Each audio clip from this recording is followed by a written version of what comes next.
Welcome to Markets Now. I'm Michelle Rook with John Heinberg with Total Farm Marketing, and we had mixed closes in both the grain and livestock futures trade on Tuesday. But John, let's start off talking about the corn market. We had some early strength, kind of disappointing. It fizzled during this session here.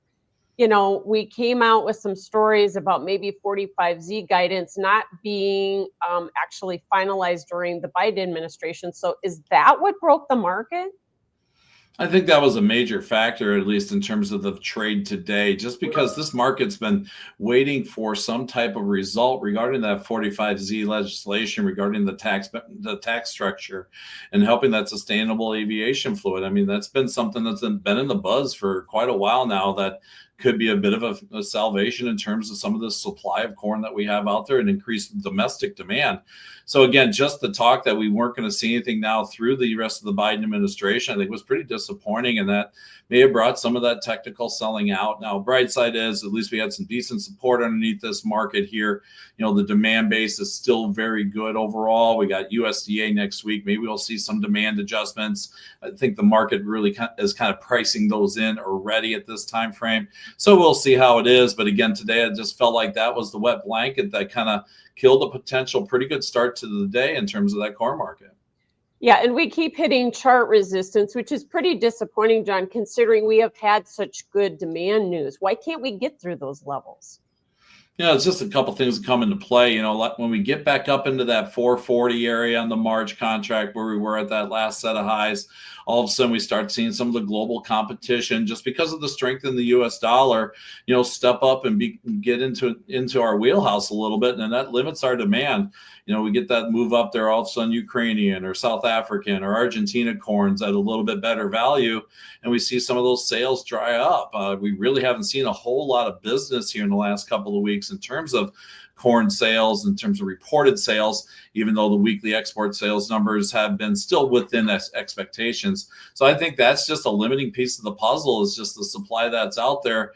And then we really can't push prices too much higher until all of a sudden that demand becomes a concern again. And this market wants to keep the product moving because demand is really what's given our price move since we put those lows in August.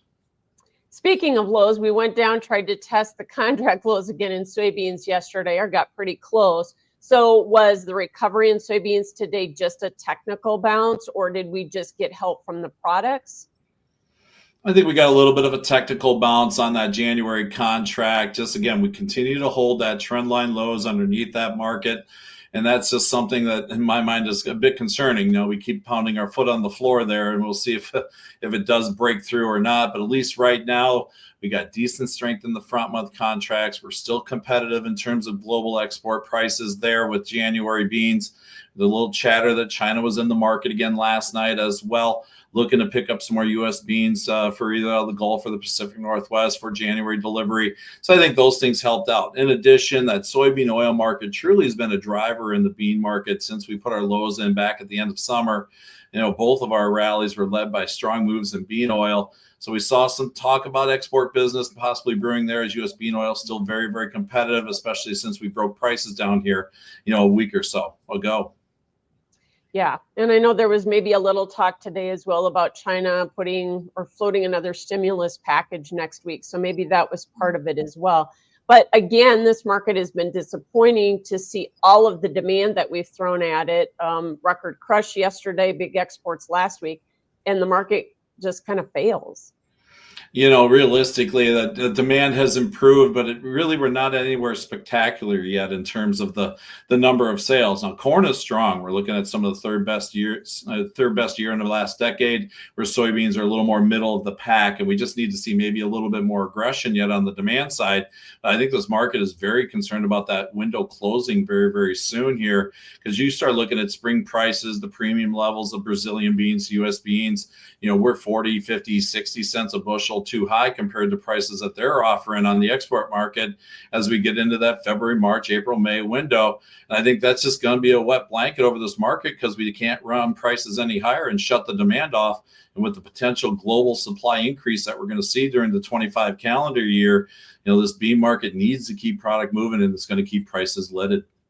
Yeah, to be at $10 and have a record South American crop coming is almost a gift right now, isn't it?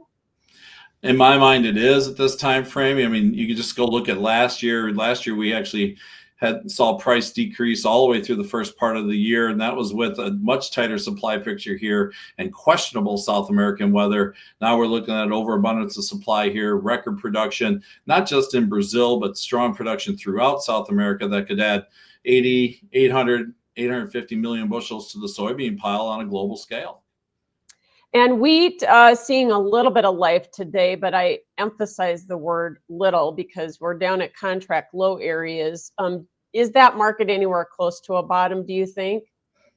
I'm a little bit concerned yet here, just even on the technical side. We continue to see good rains come through the Kansas wheat belt area, that HRW area, excuse me. We saw ratings continue to kind of tick up there. So here's a decent looking crop on the horizon there, possibly this spring. On top of that, too, we saw a jump in Russian wheat exports last month above expectations. So again, just U.S. prices still struggle in the competitive balance in terms of the overall marketplace. Throw in the strength of that dollar we've seen. It's just going to be real hard for wheat to get some traction unless we really see some development on the geopolitical side or a weather side event that could really limit additional global supplies. Yeah, and the dollar was just a little weaker today, so perhaps that helped the wheat market to some degree. But let's move over to cattle. Yesterday, the market failed despite strong boxes, despite higher cash last week, and today we're back up. But can we get through these resistance areas? That 190 resistance level over top of February holds a lot of weight. And, it's one of those long-term trend lines that if we can find a way to get through, close above it at the end of the week, then maybe we got something brewing here that this market's got another rung to climb up the ladder. But that seems to be a barrier that just technically is holding us. Obviously, today we saw some recovery strength, but we do still have that reversal from last week sitting over top of that February contract here, which could be a pretty heavy burden to cross as we get higher. Cash trade looking like we got an uptrend possibly building, but again, where are we at in the calendar? Short schedule last week, short schedule coming up with Christmas and New Year's right away. How much more did the Packers need to really put out there for cash trade? Maybe the market's a little concerned that this is a short-term pop in that cash market and we can see things kind of roll over. Plus the funds are sitting pretty doggone long in the cattle market here. So that makes me a little bit cautious that if we start seeing the money flow out, this cattle market can put a pretty good correction in, even despite the fundamentals still staying supportive. Yeah, and we do have to kind of watch the feeders. They're very overbought. And if we get that Mexican border open here, that could go down in a hurry, don't you think? I agree with you in that regard. And again, talking about resistance, 260 over top that feeder contract is a pretty big number as well.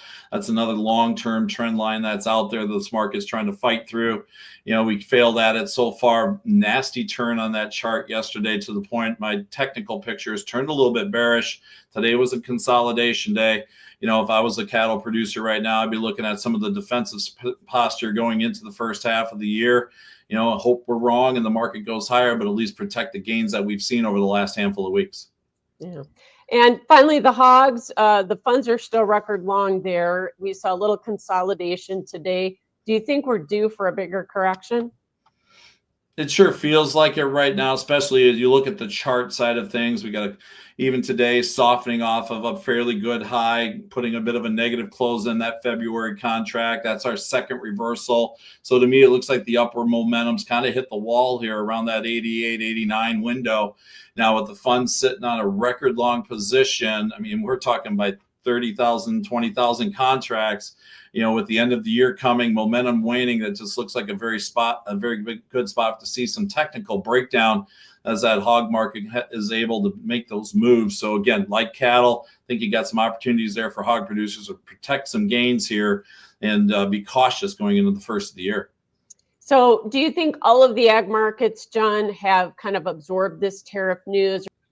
I do think the market's already taken a lot of that into account at this time frame. And to the point now, I think the biggest concern is going to be what is going to be the reaction if those tariffs do come into place as anticipated. What is China's response? What is Mexico's response or other countries that are involved in their response? That might be the curveball that could really send the market to the negative side.